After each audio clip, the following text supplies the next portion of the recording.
ঘরের খাবার খেতে ক্লান্ত হয়ে এবার চলে গেলাম রামেন খেতে। রামেনের যে কি জ্বালা, আস্তে আস্তে আপনাদের বলছি জ্বালার কি জ্বালা আর মজার কি মজা। শুরুতে যখন দেখলাম, দেখতে তো বেশ খুব ভালোই লাগছিল, আস্তে আস্তে করে খাওয়া শুরু করলাম। শুরু থেকে মনে হয়েছে কিছুই না, আর মানে ডিম নুডলস এগুলো আবার কি, এগুলো তো সিম্পল, ভুট্টা এগুলো তো সহজ খাবার, চিকেন মনে করে মনের সুখে খাতেই আছি অনেকদিন ধরে। ঘরের খাবার খেতে খেতে মুখ একদম পাঞ্চে হয়ে গেছে, তেল লবণ মশলা ছাড়া খাবার খেতে খেতে আসলে যা হয়। তারপরে শুরু শুরু হেভি মজা মনে হচ্ছে, নুডলস খাচ্ছি, মাশরুম খাচ্ছি, চিকেন খাচ্ছি, ডিম খাচ্ছি, আহ কি মজা।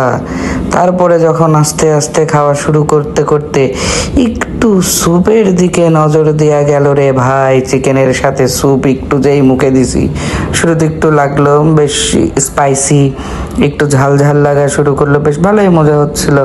খাচ্ছি, নুডলস খাচ্ছি, চোষণ দিচ্ছি করে চোষণ দিচ্ছি, খুব ভালো লাগছে। চিকেন খাচ্ছি, তাও ভালো লাগছে, কিন্তু ভিতরে যে কেমন করে জ্বলছে সেটা তো কাউরে বললাম না। কিন্তু ডিমটাও কসকস কসকস কসকস করে খাইয়ে গেলাম।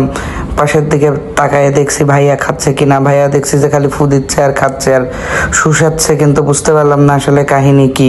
তারপরে আবারও জুস নেওয়া শুরু করলাম, মানে লিকুইডটা নিলাম, খাইলাম। আর এদিকে আমার অর্ধেক খাওয়া শেষ, আর এদিকে ঝালে আমার কাম সারা। আর এবার পানি খেয়ে যাচ্ছে ভাই। আর যাই করেন, যারা ঝাল খেতে পারেন না রামেন খায়েন না। Bye bye, tata.